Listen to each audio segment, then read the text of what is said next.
nang i-consume yung tubig. Ang gusto ko pa naman, ayaw ko ng dry sa soya meat. So, lagyan ko pa ng konting tubig. Ayan. Kasi na-boil ko naman na yung soya meat kanina, guys. Kasi pag hindi mo siya na-boil before you cook, eh, matigas. O, diba? So, pag nag-ano na yan, nag-boil na siya, lalagay ko sa isang kalan. O, diba? Ayan. Ano natin? Buti na lang may wifi dito sa bus. Oy, ang swerte naman sa Sislo, sa Netherlands nung nung pumunta ako doon, yung mga buses doon, metro and then train, may mga sila. Ang swerte nila, may mga wifi sila doon. Dito wala.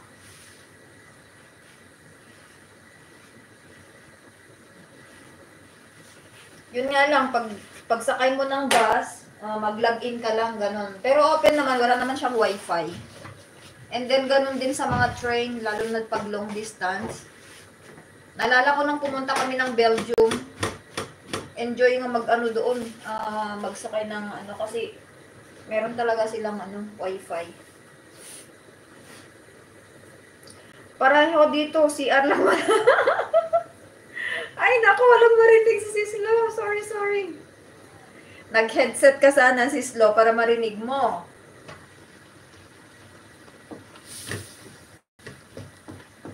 Kayang lasa ng niluluto ko.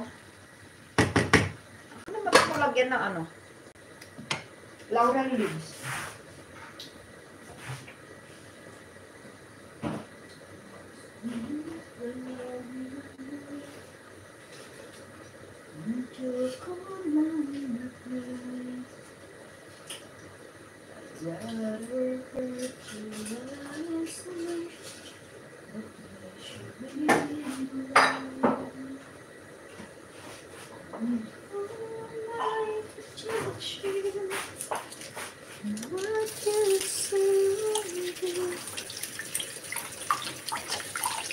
Pero sa mga train naman, Sislo, may mga dito naman, may mga CR, yung mga train.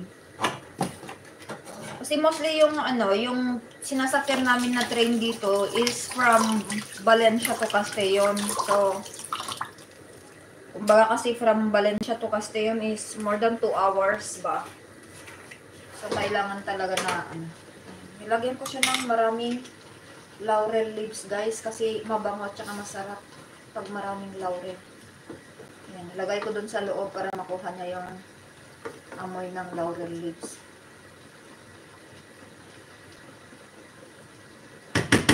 Yan, tapukan na natin. Lagay ko sa maliit na lagay ko na siya sa maliit na fire. Ayan, tatlong fire po gagamitin natin ngayon.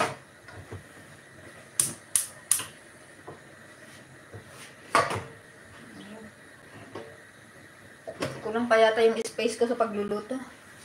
Hello, Joy! How are you? How are you? Long time no see, Joy. Wait, I will set you as moderator.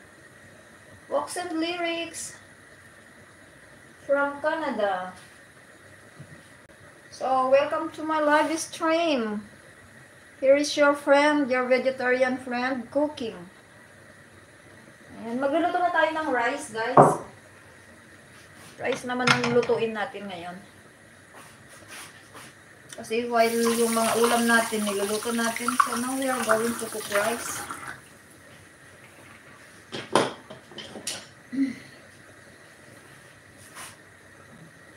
Hello, Sis Joy. Walks and lyrics from Lorico.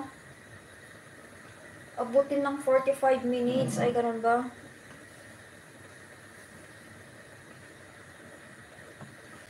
Kasi kami naman, Sislo, from here to the city, 30 minutes ang travel. 30 minutes siya. Yun nga lang, matatagalan ka, parang aabot siya ng 30 minutes hanggang lumabas ka sa sa train station. Kasi ang haba-haba, tapos ang layo ng lakarin ba. 14 visitors in the house. Now we are going to cook